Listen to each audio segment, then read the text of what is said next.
സ്വഹീഹായ ഒരു ഹദീസ് നമുക്ക് കാണാം. അല്ലാഹു സുബ്ഹാനഹു വ തആലക്ക് ഒരാളോട് ഇഷ്ടം തോന്നിയാൽ ജിബ്രീൽ അലൈഹി സ്വലാത്തു വസ്സലാമയെ വിളിച്ചിട്ട് പറയും, ഇന്നാലിന്ന അടിമയെ എനിക്കിഷ്ടമാണ്, താങ്കളും ആ അടിമയെ സ്നേഹിക്കുക.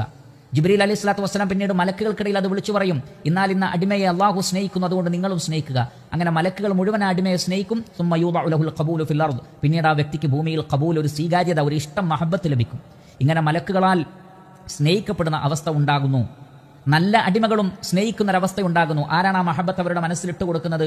അല്ലാഹു സുബ്ഹാനഹു വ തആലയാണ്. വജഅല ബൈനകും മവദ്ദതൻ വറഹ്മതൻ, ഇണകൾക്കിടയിൽ സ്നേഹവും കാരുണ്യവും ഇട്ട് നൽകിയതാരാണ്?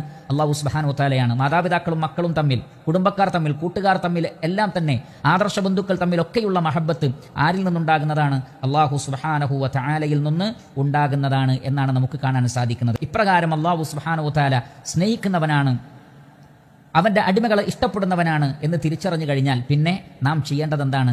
അള്ളാഹു നമ്മെ സ്നേഹിക്കാൻ ആവശ്യമായ പ്രവർത്തനങ്ങൾ കാഴ്ചവെക്കലാണ്. അള്ളാഹു നിർബന്ധമാക്കിയ കാര്യങ്ങളിൽ ഒരിക്കലും വീഴ്ച വരുത്താൻ പാടില്ല. അള്ളാഹുവിന് കോപമുണ്ടാക്കുന്ന, അവൻ നിഷിദ്ധമാക്കിയ ഹറാമായ കാര്യങ്ങൾ ചെയ്യാൻ പാടില്ല.